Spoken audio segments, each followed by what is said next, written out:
Друзі, дорогі кияни, Київ продовжує тримати оборону. Російських військ в столиці немає. Але наші військові, правоохоронці, тероборона продовжують виявляти і знешкоджувати диверсантів. Вночі були зіткнення і перестрілки.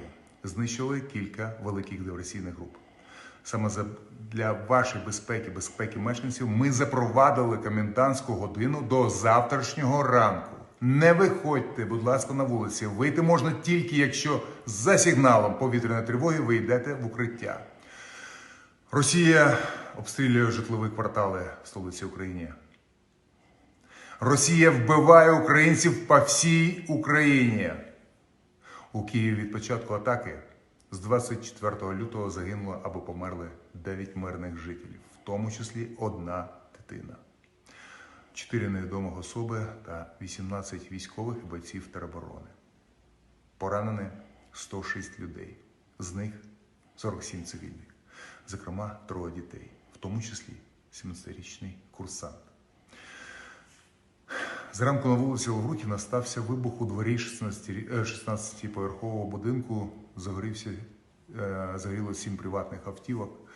Вибуховою хвилею пошкоджені вікна і також балкони з 1 по 15 поверхи. Людей з одного під'їзду евакували. Загиблих, слава Богу, не виявили. Потерпіли попередньо з легкими ушкодженнями. В цілому ситуація в місті зараз контрольована. Всі об'єкти критичної інфраструктури працюють. Громадський транспорт не їздить. Підземні станції метро працюють виключно як укриття для людей. Лікарні столиці працюють в режимі військового часу.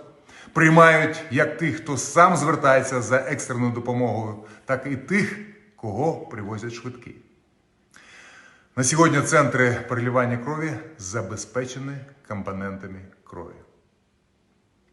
Найбільша потреба в донорах з негативним резусом. Прошу всіх, хто може долучитись і стати донором, після закінчення комендантської години кров для поранених можна здавати в центрах на вулиці Петра Запорожця, 26 та на вулиці Максима Берлинського, 12.